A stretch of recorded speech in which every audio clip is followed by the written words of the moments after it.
opinión en Biobío.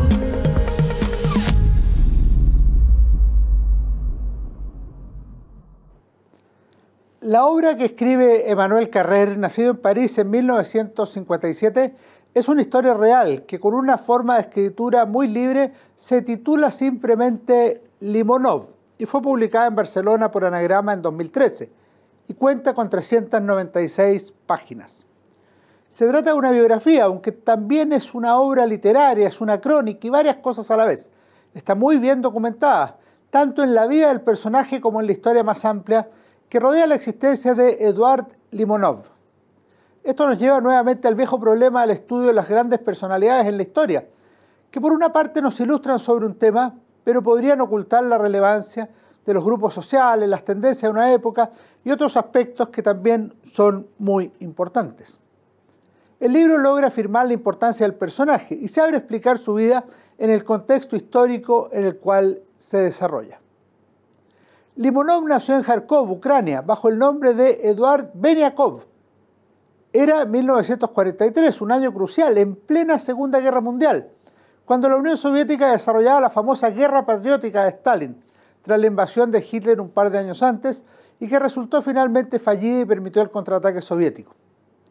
Limonov era hijo de un funcionario menor de la NKVD, la policía secreta del régimen comunista, sucesora de la checa, y admiraba a su padre en un principio.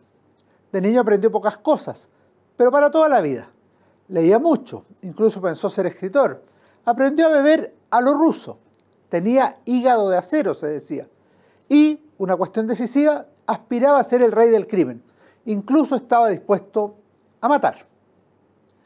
De ahí en adelante la vida de Limonov fue una vorágine de acontecimientos, propios de una novela o de una vida intensamente vivida hasta lo inverosímil.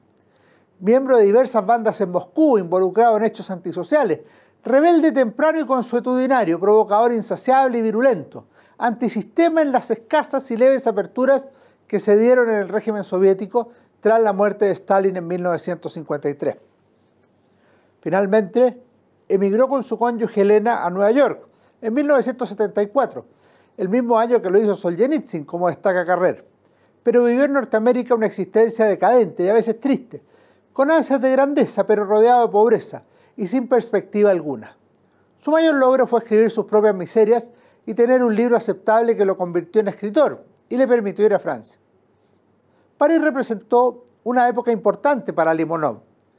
Los años 1980 a 1989 son decisivos para el mundo y también para el ucranio que aspiraba a la grandeza.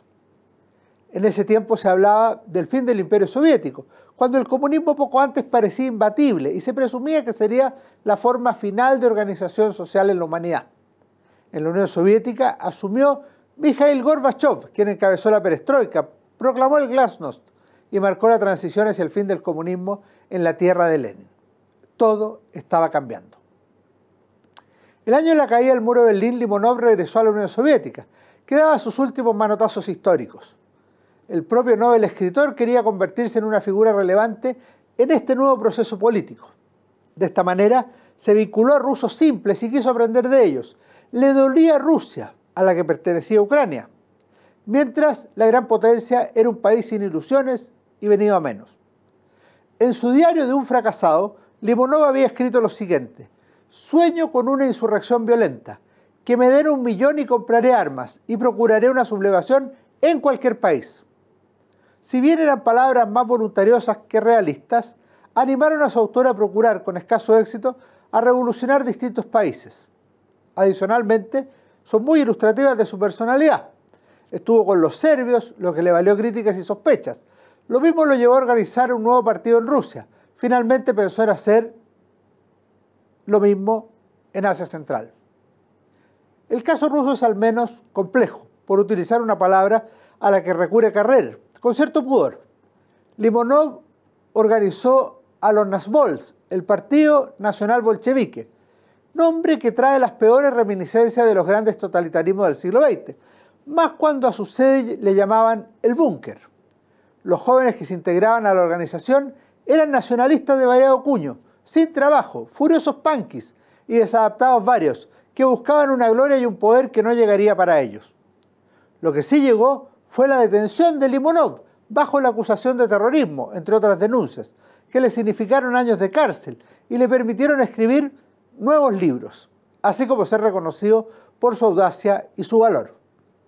Sin duda, era un premio de consuelo insuficiente para tanto sufrimiento y deseos de grandeza. El libro tiene varios logros interesantes. Desde luego, logra ilustrar el ambiente decadente y falso del régimen soviético, la hipocresía de los escritores oficiales y ese mundo subterráneo que procuraba hacer algo nuevo en materia literaria y cultural. También muestra el extraño y paradojal mundo de Rusia, el país de Lenin y Gorbachov, de Stalin y Putin, de Dostoyevsky y Tolstoy, y también de Solzhenitsyn y Limonov, que sufre males endémicos y que parece renunciar voluntariamente a las posibilidades de la libertad. El propio Limonov presenta una visión radicalizada de la política. Recuerda la dictadura comunista con cierta nostalgia, aunque deba sufrir la arbitrariedad del poder mientras condena la falta de libertad. Sin duda paradójico. La obra presenta un problema propio de la historia del tiempo presente, aquella en la que son contemporáneos el autor y los hechos narrados, más todavía cuando están en pleno desarrollo. En la parte final, Carrer proyecta lo que sería la Rusia del 2012. ¿Qué sucedería con Putin? En circunstancias que nosotros sabemos ya lo que sucedió mientras se traducía el libro. Y hoy podemos analizar lo que sigue ocurriendo con posterioridad a la publicación de la obra, incluso con una guerra, nada menos que entre Rusia y Ucrania, la tierra natal de Limonov. Con todo, pese a tener aspectos analogables con el jerarca ruso, Limonov era crítico con él.